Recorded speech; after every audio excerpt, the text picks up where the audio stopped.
Do you think that this cheap old ice cream maker is going to work just as well as this expensive brand new one? Well, today I'm curious about ice cream, so I thought we could play around with a couple of different ice cream makers and see what we learn. The ice cream maker in this plastic bucket goes to the 1970s Oster Crown Regency Kitchen Center, and it cost $25. The ice cream maker in this stainless steel container goes to the 2020's Bosch Universal Plus mixer, and it cost $70.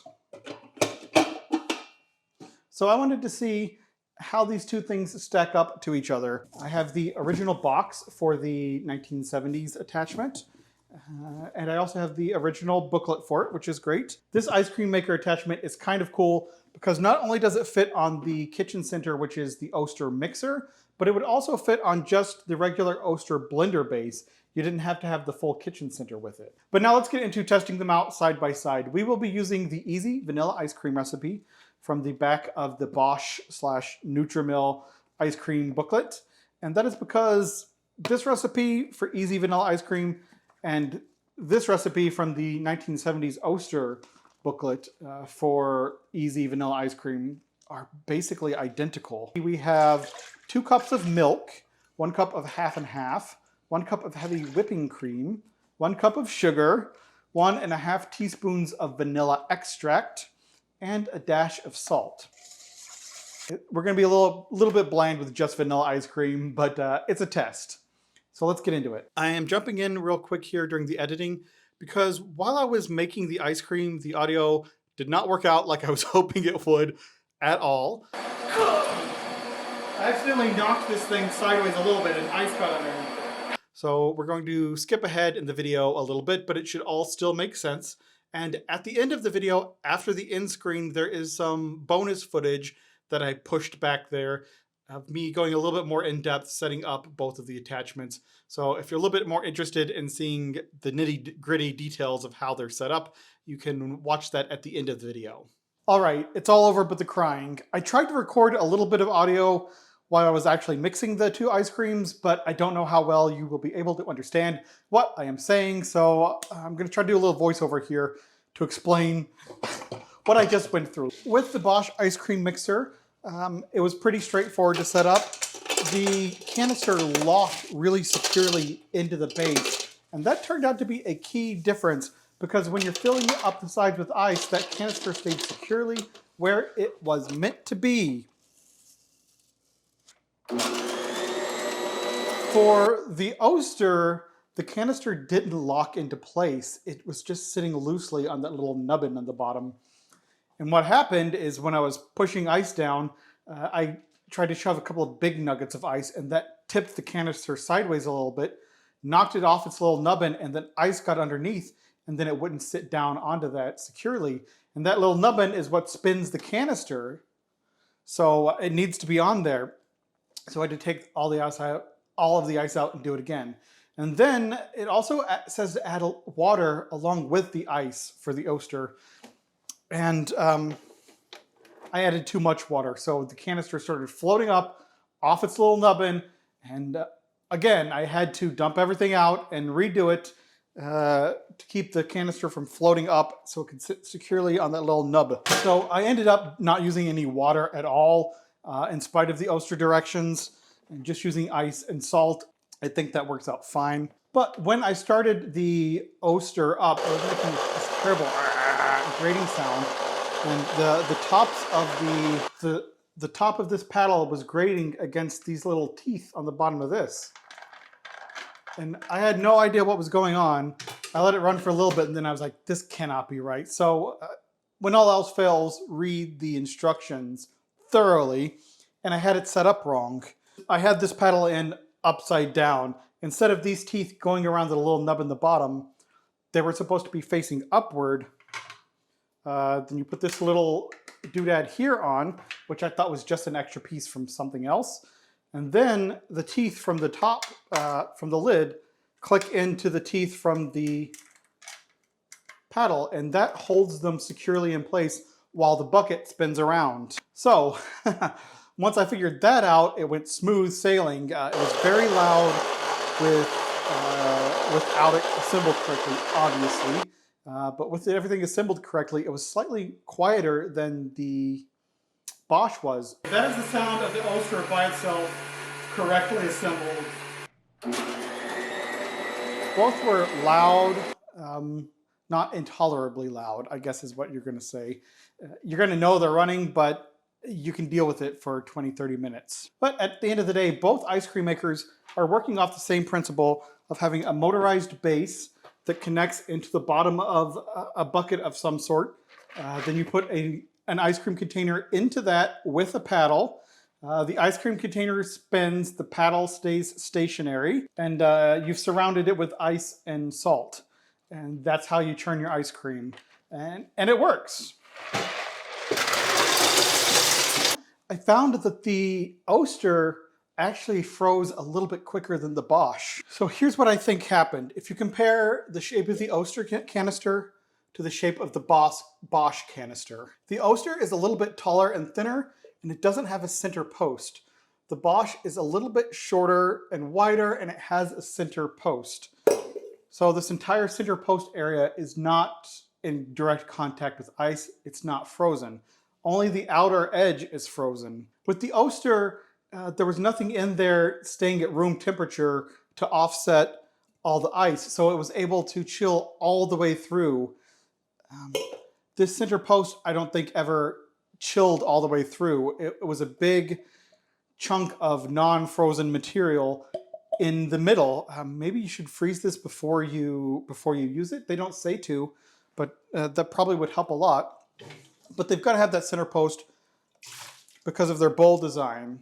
It's got to go around that. And I noticed that it froze to the outside edge before it started to set and freeze in the middle.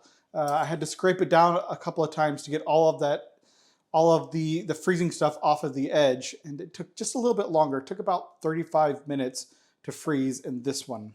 For the Oster canister, it was able to get cold all the way through the whole thing pretty quick with nothing to interrupt it down the center. I didn't have to scrape anything off of the edge because the ice cream was moving back and forth, churning around pretty freely in here.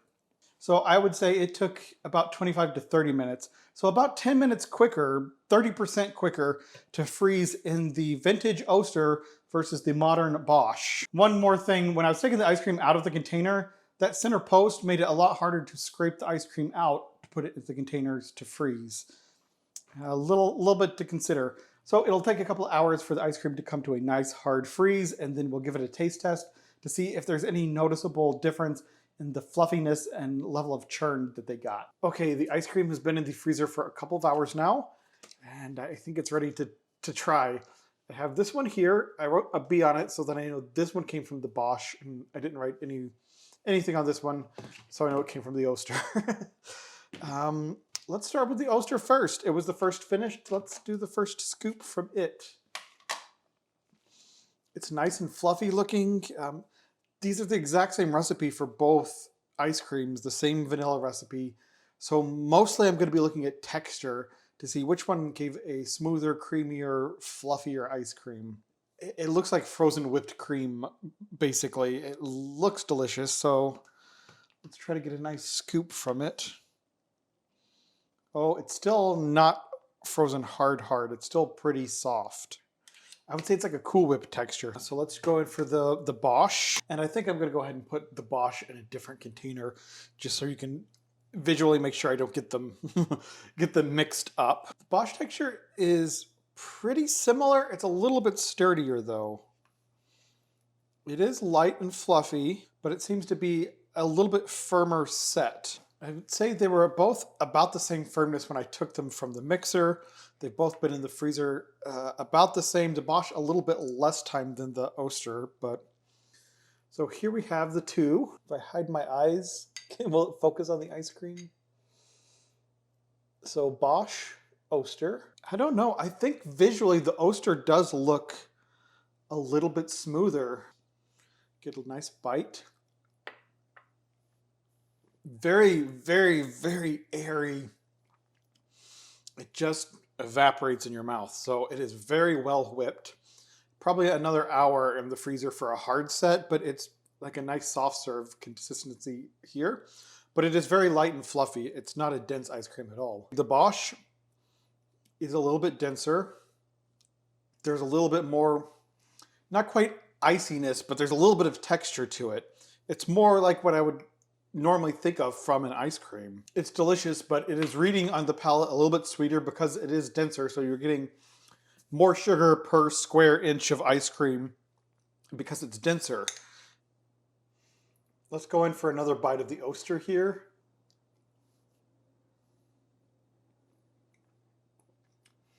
Even lighter and fluffier than Cool Whip. This is amazing. Very, very delicious. And now another bite from the Bosch.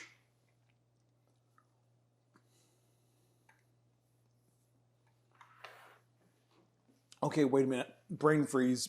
I'm gonna have to redo that Bosch bite because I couldn't think. Ouch, ouch, ouch, ouch, ouch. Right through here, like my right eye. Ow. Okay, let's do that again. Let's try that again, but without the brain freeze that time. Okay. Focus, focus, come on.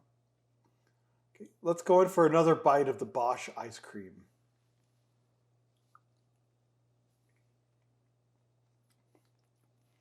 It's still really good. It's very fluffy and delicious.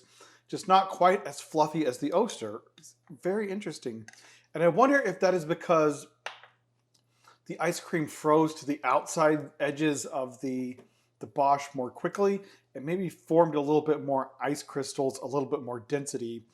With the Oster, because it didn't freeze inconsistently, the temperature was a consistent, it got to a consistent temperature all through the mix, and it all froze at the same time. So it was able to whip light and fluffy and just be super delicious.